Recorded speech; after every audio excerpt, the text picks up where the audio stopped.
fator tempo, quer seja no contexto de um serviço de urgência ou não, é uma ameaça ao raciocínio médico. E o médico tem que saber, no momento em que inicia o contacto com o doente, desacelerar, fazer parar o tempo durante um pouco e focar-se. E a outra parte que é difícil de controlar no mundo atual são as pausas de introspecção, as pausas relacionadas com a leitura, o isolamento dos estímulos eletrónicos, não é? Para que o nosso cérebro possa ter um bocadinho de paz, que possa refletir, pensar, antecipar e puxar por ele próprio. João Eurico Fonseca, diretor da Unidade de Investigação em Reumatologia do Instituto de Medicina Molecular e professor na Faculdade de Medicina da Universidade de Lisboa.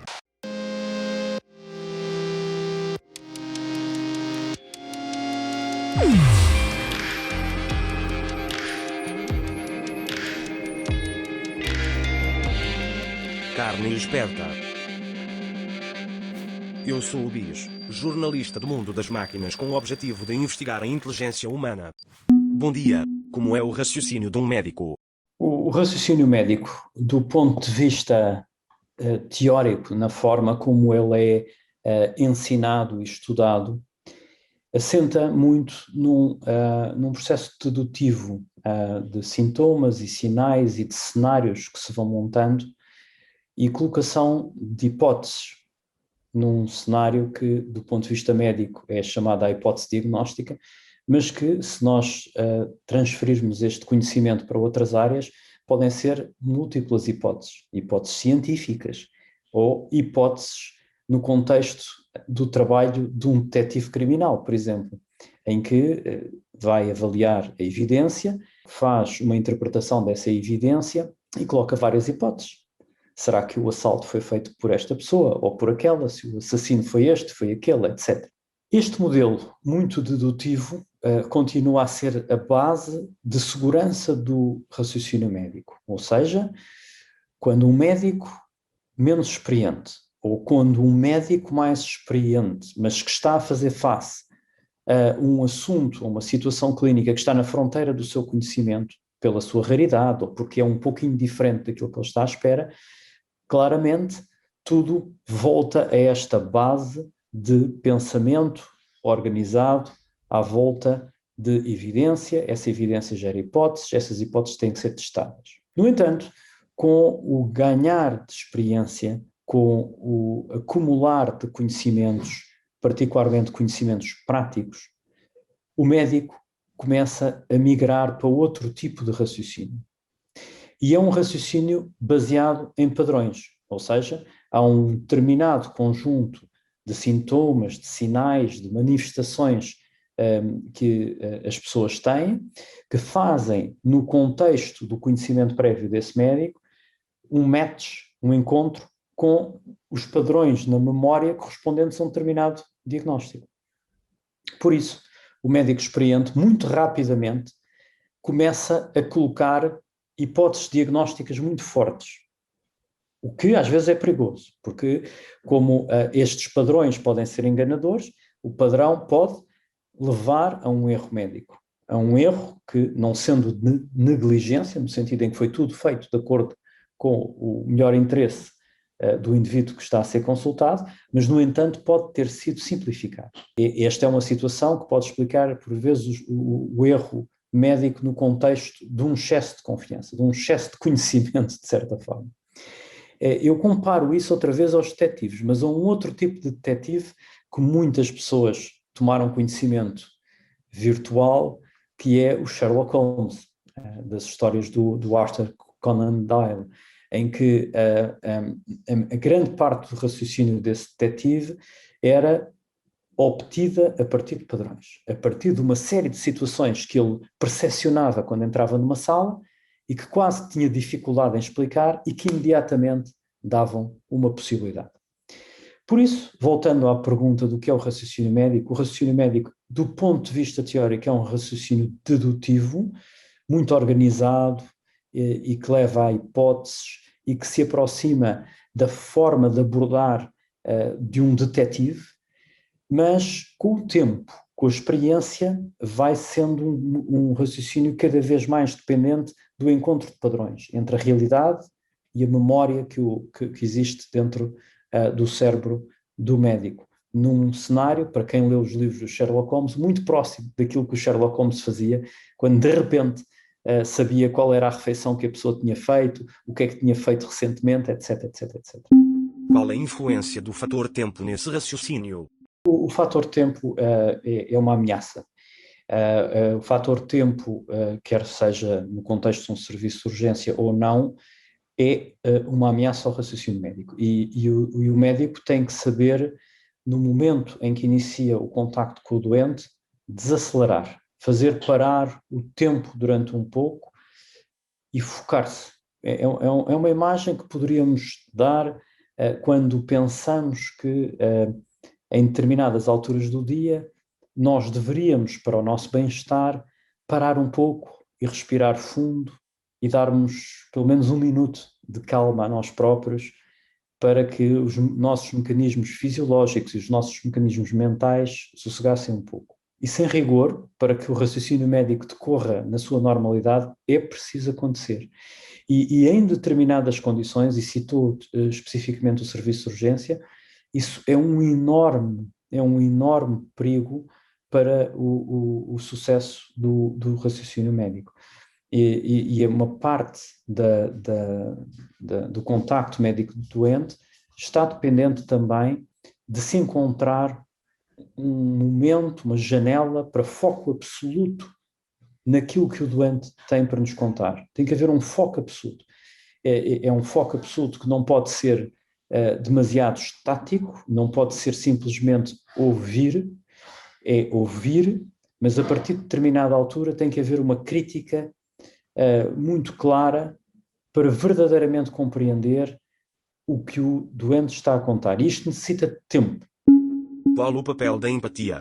Pois, a empatia é algo que uma máquina teria que desenvolver com muito cuidado e com muita elaboração, porque a empatia começa justamente no ponto anterior da nossa discussão.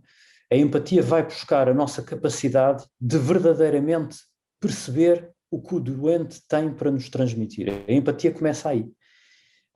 Para que nós consigamos fazer uma completa compreensão da linguagem do doente, daquilo que o doente está a transmitir, que é difícil, não é fácil nós expressarmos de uma forma objetiva o que sentimos, não é?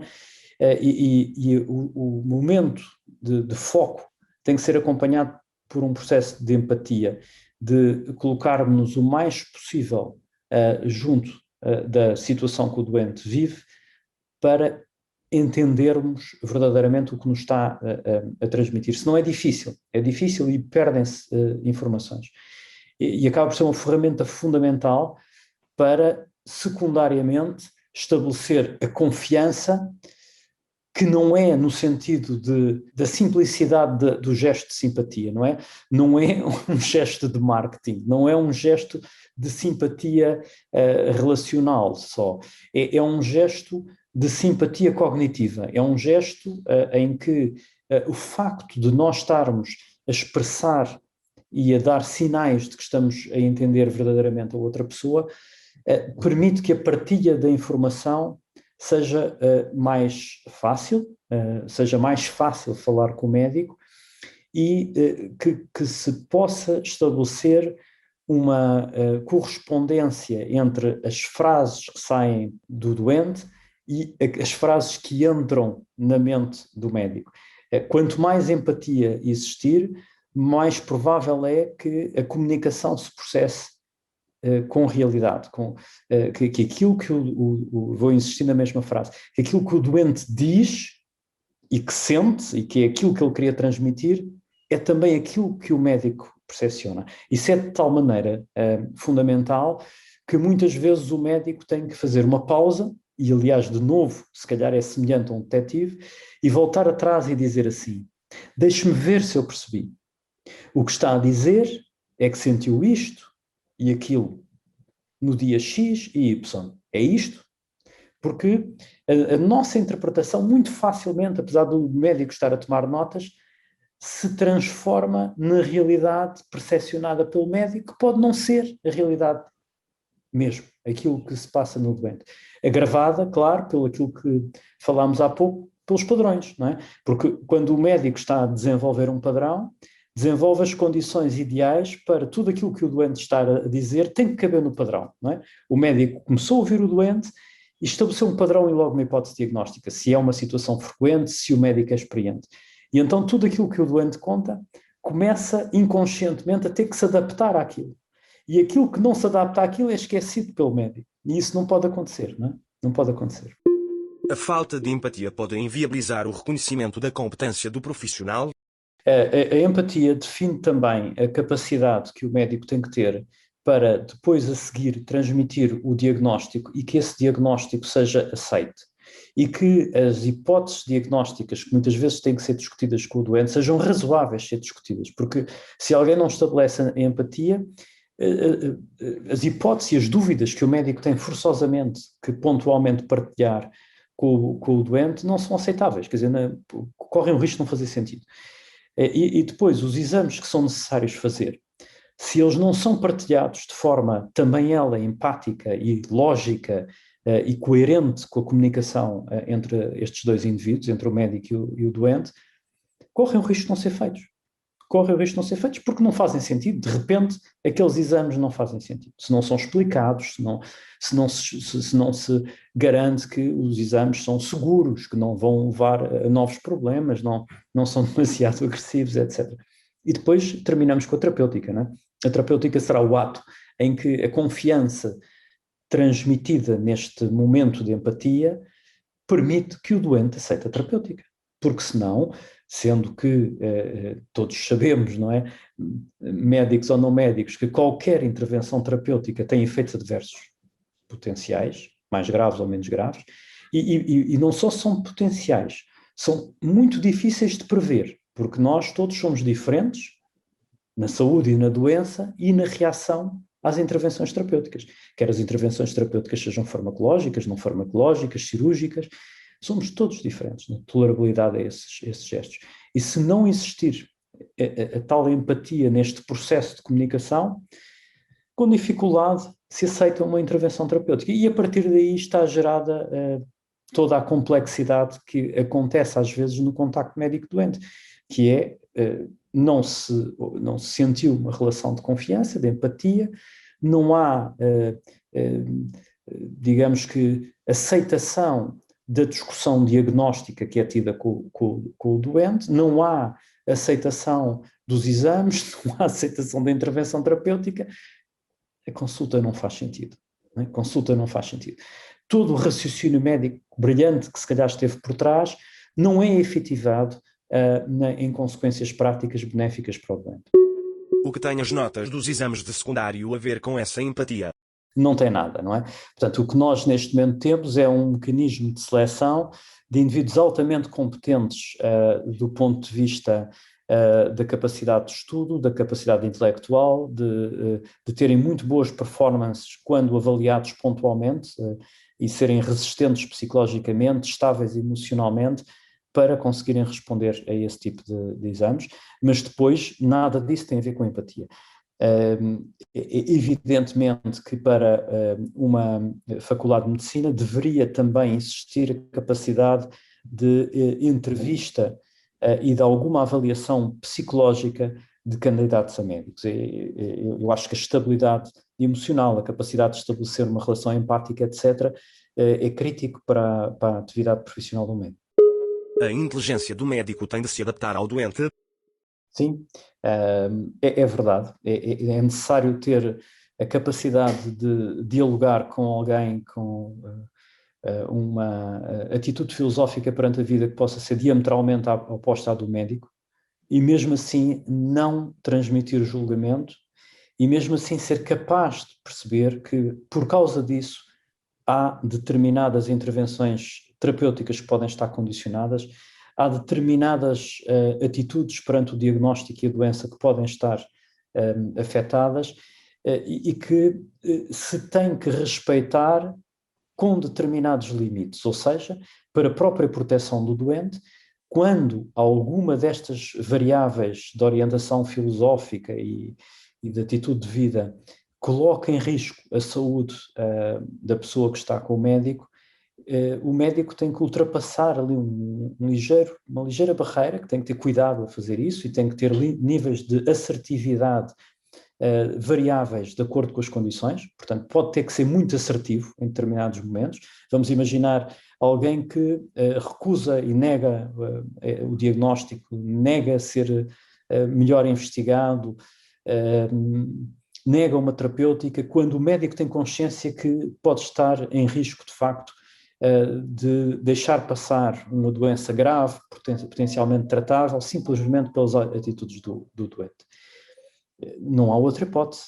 O médico tem que ser coerente com aquilo que é a sua profissão e, apesar da empatia e com todo o cuidado, tem que ser assertivo, tem que criar imagens mentais que modulem suficientemente o intelecto daquele indivíduo ao ponto de ele reconsiderar aquilo que estava a pensar fazer. É difícil, mas é um passo adicional à necessidade da capacidade de entendimento do próximo.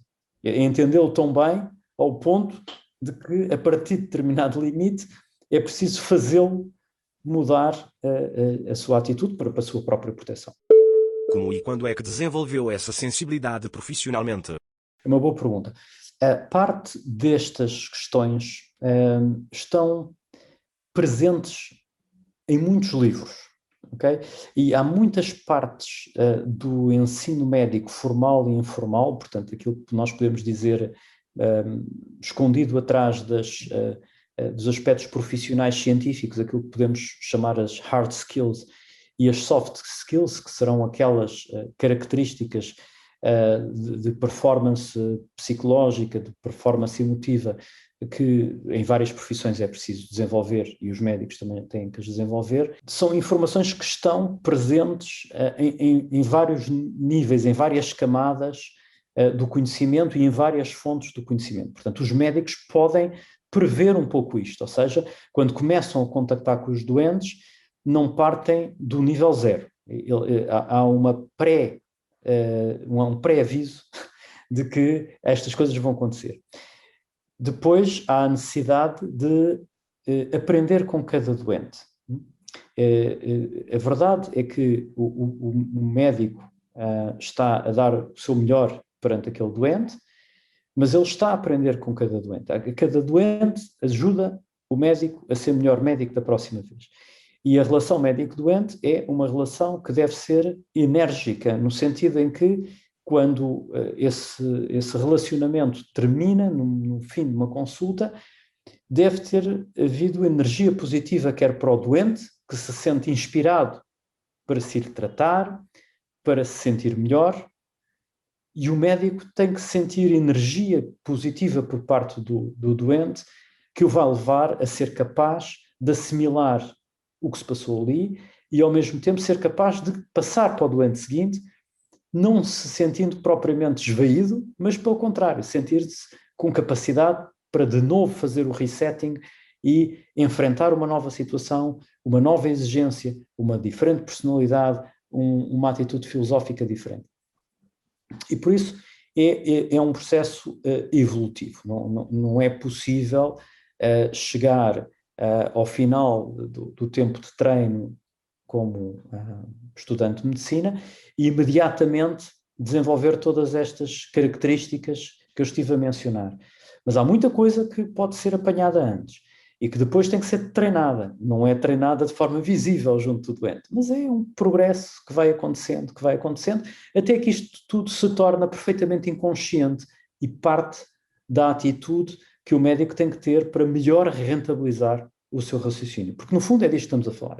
São todas as estratégias possíveis para que o raciocínio médico faça sentido. Se não, faz um diagnóstico, mas não há consequências, porque o doente não vai fazer os exames, porque o doente falta à consulta, porque o doente não é tratado, etc. O que está a falhar quando o médico não consegue esses ideais na prática e como é que o doente pode empatizar com o médico? Eu acho que, variando evidentemente com o doente, com o indivíduo que está doente, a empatia para com o médico é um processo que o médico tem que estar atento. E esse processo de empatia pelo médico acontece geralmente quando o médico consegue fazer a ponte da sua própria empatia. E o doente, quando sente isso, ou o indivíduo com doença, quando sente isso, é capaz de justamente entender o que se está parcialmente a passar com o médico, e no caso de uma relação estabelecida, até pode perguntar de forma preocupada se passa alguma coisa nesse dia, não é? Tal é a maneira de percepcionar aquela pessoa que está à frente dele e que por acaso é médico e que há qualquer coisa de errado. O que é que se passa hoje? Está cansado, não dormiu bem, doutor. Está cansado, está a precisar de fazer um intervalo. Olha, está cansado hoje. Este tipo de percepção que existe sobre a performance do médico estabelece quando há empatia. O problema é quando o sistema está completamente avariado e que o médico não está a conseguir estabelecer aquilo que deve ser uma relação médico-doente saudável com um componente de empatia significativo. Não vai haver empatia do parte do doente. E, portanto, o doente vai reagir de forma não empática. E, portanto, perante esta reação menos boa que eventualmente o médico tenha, não vai ter compreensão do outro lado. E estabelece um conflito que é a morte completa do mecanismo pelo qual se estabelece a chamada relação médico-doente, não é? Porquê que acontece isso? Porquê que o médico, por vezes, às vezes, muitas vezes, não vamos discutir isso, mas como é que isso pode acontecer? Na minha interpretação, isso pode acontecer por múltiplas características da situação, e isso, de certa forma, já foi sugerido por si. Porque há uma ameaça de tempo, porque há uma ameaça de problemas pessoais que o médico pode ter, não é? É uma pessoa como outra, e que não conseguiu, naquela altura, ter a capacidade para se focar naquele momento, porque existem circunstâncias físicas, ambientais, que são de tal maneira desagradáveis e penalizadoras que impedem que o médico execute aquela relação médico-doente de uma forma adequada. Serão múltiplos fatores. Claro que poderemos voltar um pouco atrás e chegar mesmo à seleção do candidato a médico, não é?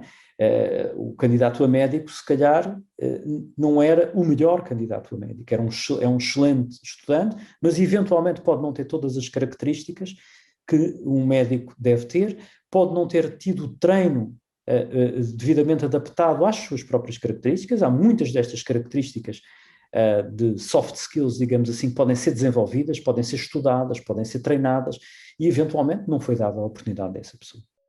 Já existe competição com as máquinas na sua especialidade?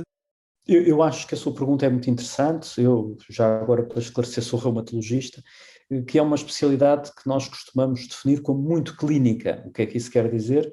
Que a esmagadora maioria da conceptualização teórica e de raciocínio médico está presa aos sintomas do doente, quer dizer, à história clínica, quer dizer, àquilo que o doente conta. E depois uma parte significativa àquilo que nós vemos no doente, aquilo que nós chamamos de exame objetivo. E costumamos nós também dizer que é mais importante essa parte do que todos os exames complementares diagnósticos, análises, os raios-x, as ressonâncias, que são relevantes, mas depois de nós termos ouvido muito cuidadosamente todas as informações do doente. Bom, e isso liga-se então à sua questão da ameaça real atual. A ameaça real atual não existe, porque é muito difícil ouvir com atenção, não é? Ou seja, uma coisa é colocar factos, acumular factos e cruzá-los numa base de dados. Outra coisa é ouvir esses factos com atenção, interpretá-los e colocá-los numa base de dados. Isso necessita neste momento de um ouvido atento e de um ouvido que consiga processar determinadas informações da forma correta para que depois possa ir buscar uma base de dados, que neste momento a base de dados é a cabeça do médico, mas que cada vez mais vai ter uma extensão em suportes eletrónicos que podem esticar a capacidade do médico. Mas alguém que não tenha essa capacidade, nomeadamente o próprio, ao ir diretamente à procura da informação, fica esmagado e vai sequenciar determinados dados que tem dele próprio numa eterna confusão que se vai gerar entre múltiplas hipóteses diagnósticas, cenários negros, etc. Neste momento, para o indivíduo com sintomas, para o indivíduo potencialmente doente, eu considero que é mais importante contactar urgentemente um médico e discutir isso com o médico do que ir para a internet à procura de resposta, porque é, regra geral, tremendamente angustiante, por um lado, depois tremendamente perigoso, porque pode levá-lo a tentativas de interpretação e a tentativas de pré-julgamento da sua situação, que depois, quando entra em contacto com o médico, quase que se desilude, porque afinal não era nada disso, e afinal é outra coisa, e fica ali uma situação um pouquinho estranha. Mas aí, de novo, o médico tem que ter capacidade de encaixe, tem que ser capaz de no mesmo processo de empatia, perceber perfeitamente que é humano neste momento, ir à procura de respostas. E essas respostas são tidas de várias maneiras. Ir à procura de informação na internet, ter consultado vários médicos antes dele próprio e ter a humildade de compreender que se calhar outros vão ser consultados. Ter também a capacidade de perceber o que está a passar e se alguém está a exceder esse nível de desconfiança, ou seja, já desconfiou de tudo através da internet, desconfiou de vários médicos e agora vai a este médico em particular, é importante ter uma conversa sobre isso. E é importante dizer, atenção, que a forma como está a viver esta situação é nefasta para si. Já se esgotaram os exames, já se esgotaram as hipóteses diagnósticas, vamos agora avançar para este modelo explicativo do que se passa consigo, vamos fazer estes exames, vamos encarar esta hipótese diagnóstica. A competição com as máquinas, por enquanto, ainda é uma futurologia, mas é uma realidade, a competição com todas as fontes esmagadoras de informação que existem neste momento. Os doentes já andam todos no Google a fazerem de médicos de si próprios. Não vamos dizer que todas as pessoas fazem isso, mas muitas pessoas fazem isso. É preciso estar atento e é preciso desconstruir isso de forma, digamos que elegante, calma, mas assertivamente, porque se deixamos a dúvida no ar, é capaz, ou se simplesmente não estamos para ali virados e não queremos perder tempo a desconstruir isso, de novo estamos a comprometer o nosso raciocínio, não é? Portanto, a sua pergunta inicial sobre o raciocínio médico está sempre alicerçada na resolução destes problemas todos, porque senão não serve para nada todo o raciocínio médico, não é? Se nós não somos capazes de, depois de lidar com estas situações e tentar desmontá-las, o raciocínio médico não serve para nada. Imaginas-se a trabalhar em cooperação com uma espécie de colegas artificiais? Imagino ter um sistema extremamente fácil de esticar a minha memória de uma maneira rápida e não demasiado interferente, que não faça demasiada interferência com a relação médico-doente, não é? E que possa estar disponível naquele momento e que já seja aceite culturalmente no espaço de consulta. Eu vislumbro isso, não acho que seja impossível existir um espaço de consulta a três, não é?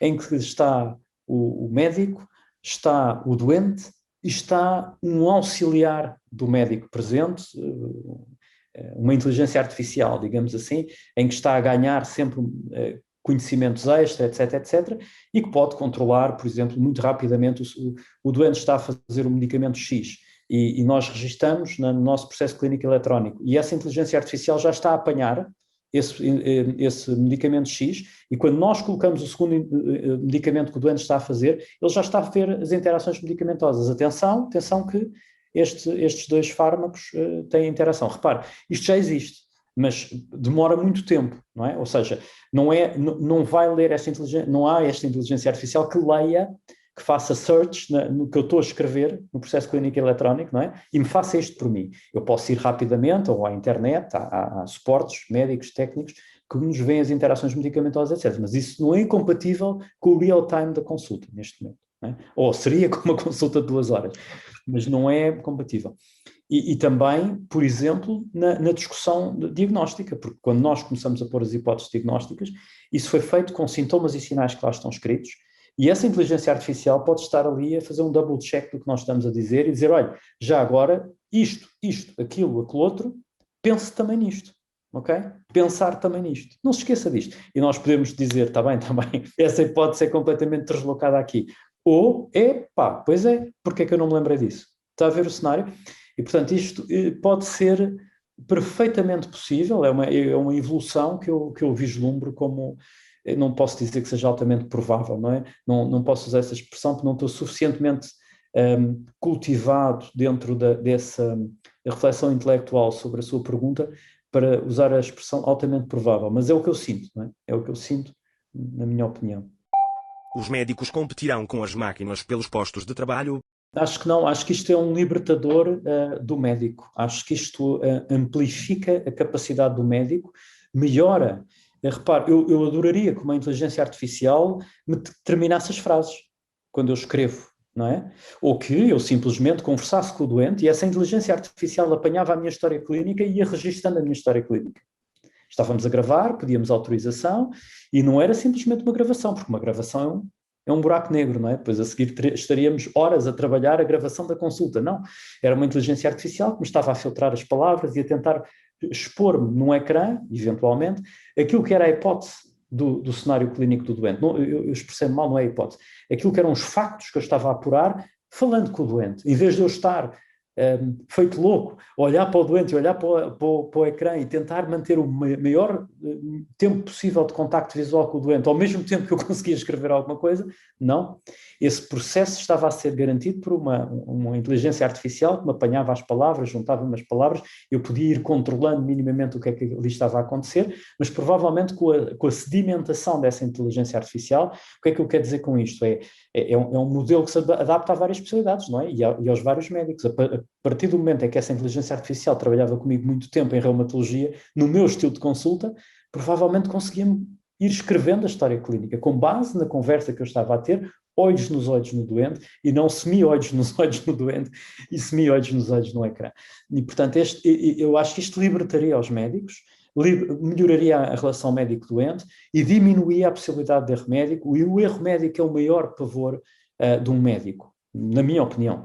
Não há nada mais terrível do que nós fazermos um erro médico e nos termos apercebido, a posteriori, sempre infelizmente, que cometemos um erro médico. É uma armadilha que está sempre por trás, está por trás do raciocínio médico, é uma ameaça que está por trás do raciocínio médico, e é virtualmente impossível de tornar igual a zero. Não é? A probabilidade do erro médico existe sempre.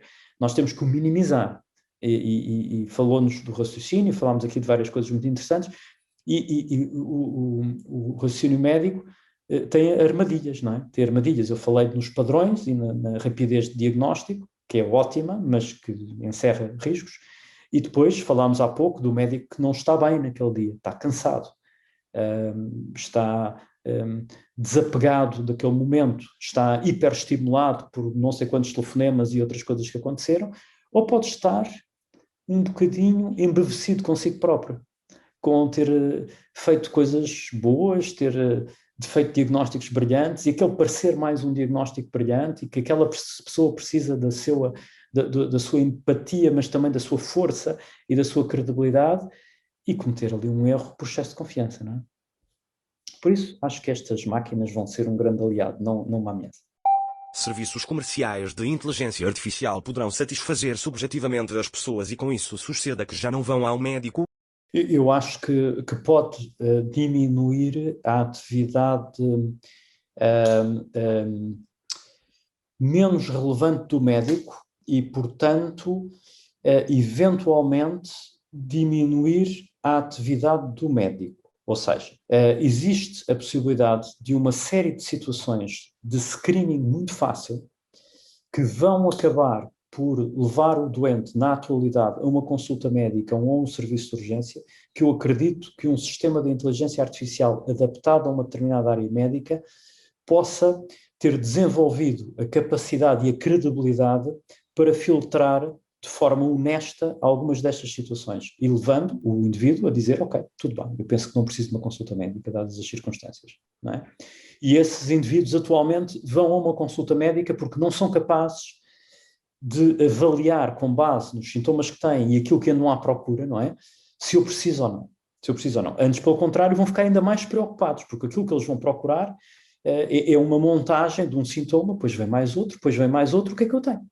Não é? O que é que eu tenho? Eu se calhar tenho um cancro. Eu se calhar começo na minha especialidade, não é? Especialidade, eu costumo dizer que é raro a pessoa que se senta à minha frente e não diz que tem dor, não é? Uma dor qualquer. Se começar à procura de dor nas costas ou dor nas mãos, ou, rapidamente caem hipóteses diagnósticas bastante dramáticas.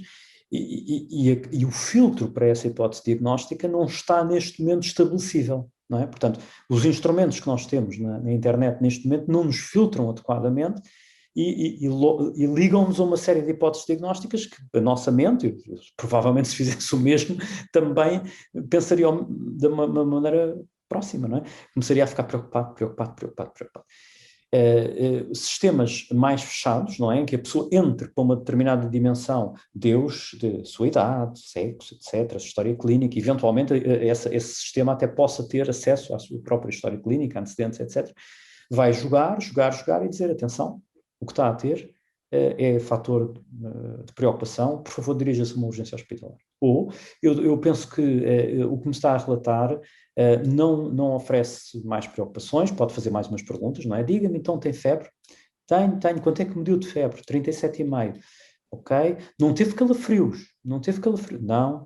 Isto tudo é facilmente hierarquizável no risco, não é? Então, olha, pode tomar um paracetamol, vamos aguardar até amanhã, se sentir mais alguma coisa. Repare, isto não é muito diferente do que era Saúde 24 antes de vir o Covid, que agora só pensa em Covid, não é?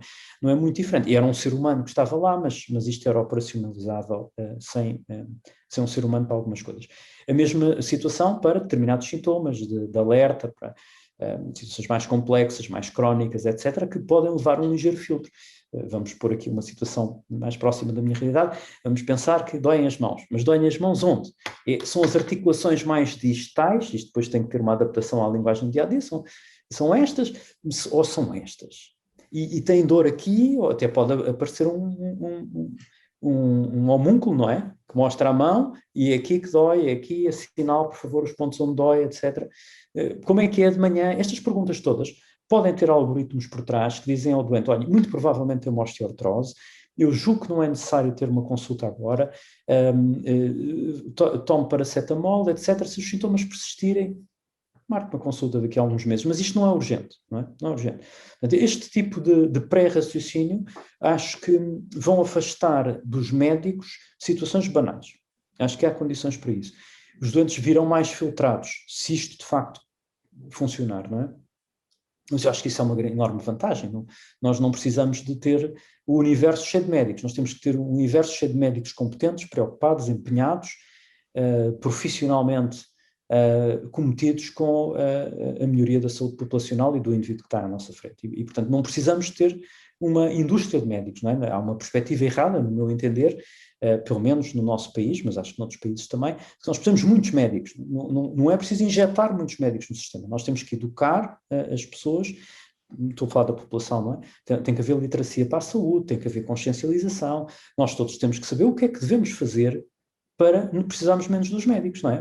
O que é que o médico deve querer? É que o médico não seja preciso, não é?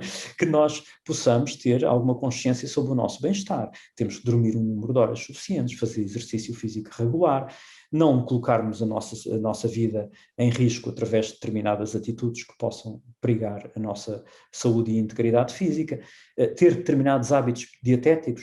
Quais são? Qual é a evidência de quais os hábitos dietéticos? Por acaso nós vivemos numa parte do mundo onde aparentemente temos sorte, porque a dieta mediterrânica, produzida ciência vinda dos sítios onde não há dieta mediterrânica, tem provado que em imensas áreas médicas a dieta mediterrânica é profundamente saudável, não é? Incluindo a minha área, na reumatologia. E, portanto, há que explicar às pessoas, então, nós temos, de facto, alguns ingredientes da dieta mediterrânica nos nossos hábitos, mas quais são? O que é que temos que preservar? Quanto de azeite beber? Faz sentido o vinho tinto? Faz sentido comer carne? Mas carne quanta? Com que quantidade? E o peixe, quantas vezes devemos comer? E que cereais comer? Etc, etc, etc. Tudo isto no meu entender, mais importante de ser transmitida à população geral do que produzirmos uma catrefada de médicos que depois vão fazer não sei quantas consultas e vão fazer não sei quantas consultas muitas vezes pouco relevantes, vão ficar massacrados e vão ter menos performance. E isso prejudica a saúde das pessoas e a saúde dos médicos também. Estas ideias fazem muito sentido, mas quem é que pensa nelas e toma medidas? Eu acho que as pessoas estão a pensar nisto. Eu diria que todos os médicos pensam, vão pensar nisto, estão conscientes disso. A maior parte dos médicos está demasiado ocupado em não sei quantas funções para transformarem esses seus pensamentos e consciência em algo prático. Acho também que a forma como nós temos gerido de uma forma macro os cuidados de saúde a nível internacional, acho que não podemos estar a falar só de Portugal, mas a nível internacional, no nosso país também, acaba por ir muito de encontro às causas de mortalidade, não é? Repare, quais são os grandes endpoints de saúde? A mortalidade infantil, a esperança média de vida, não é?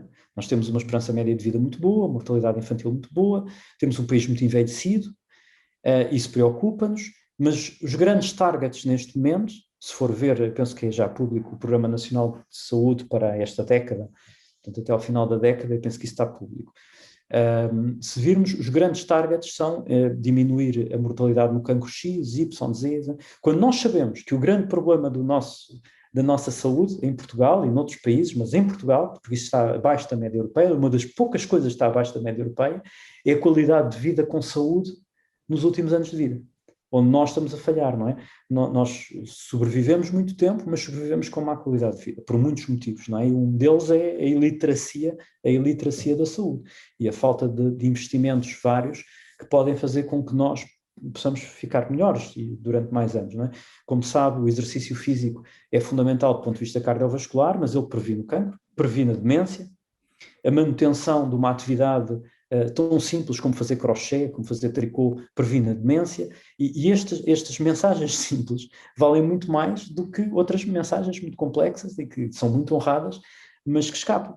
E nós não temos consciência, por exemplo, que uma das situações que mais tira qualidade de vida, anos de qualidade de vida, são as lombalgias, as dores nas costas. Quase todos nós estamos marcados por isso, não é? É muito raro o indivíduo que chega ao fim da vida e não teve pelo menos um episódio de lombalgia, raríssimo. Mas o problema não é isso, é a quantidade enorme de indivíduos que fica com lombalgia crónica. A abordagem da lombalgia crónica não tem nada a ver com diminuir a mortalidade pelo cancro do pâncreas. Isto tudo é uma preocupação, evidentemente. Nós só atingimos estes níveis extraordinários de esperança média de vida, etc., por causa dessas preocupações, e temos um sistema de saúde que é relativamente sólido e capaz de se adaptar ao Covid e mesmo assim tratar das outras coisas todas, não é? Mas não podemos tirar os olhos de que nós, se construirmos uma geração que começa agora, não é? Que está agora a sair da barriguinha das mães e que, se for instruída a proteger-se para as ameaças da saúde de uma forma mais consciente, de certeza absoluta que nós vamos ter uma população mais saudável. Vamos conseguir diagnosticar os cancros na mesma, tratá-los, mas além disso deixá-los viver melhor e com mais qualidade de vida. Como é que os humanos podem ser mais espertos a prevenir problemas da área da reumatologia? Conceitos mais fáceis, que são os conceitos para fazermos uma medicina preventiva na área da reumatologia e que, na verdade, é muito próximo da medicina preventiva em geral. É muito importante que as pessoas tenham a consciência da relevância do exercício físico. O exercício físico é crítico. O ser humano foi um produto do desenvolvimento do exercício físico, não é? Quando passou a ser bípede, é bípede em grande parte para perseguir a caça, não é? E a caça é perseguida por caminhos longos, quase de meio fundo, não é? Portanto, o ser humano raramente consegue correr mais rápido do que os animais caçam. Não sei se já pensou nisso, não é? É muito raro nós conseguirmos caçar um animal que se desloque a uma velocidade tal que nós possamos competir com o seu pico máximo de velocidade, não é? Onde nós conseguimos competir com eles é se os perseguirmos de uma forma mais sustentada e depois tivermos desenvolvido a nossa capacidade para ter objetos de arremesso, não é? Mas este exercício físico constante foi a forma como o ser humano se desenvolveu. E, portanto, para que os nossos ossos, articulações, músculos, etc., se mantenham adequados, nós precisamos de manter exercício físico eclético, diversificado, mas manter.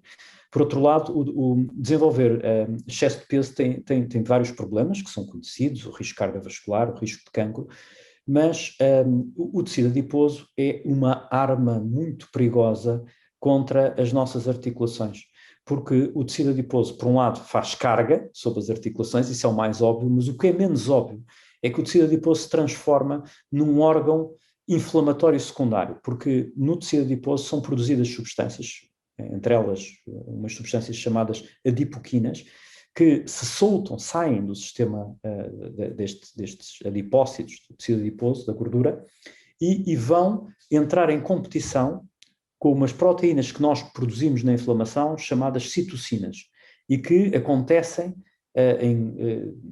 enfim, são os players principais, são as causas principais da inflamação em várias doenças reumáticas, como a artrite reumatoide, as fases mais avançadas da artrose, e por isso quem tem excesso de peso não só está a castigar as articulações, como adicionalmente está a lançar mais inflamação no ambiente.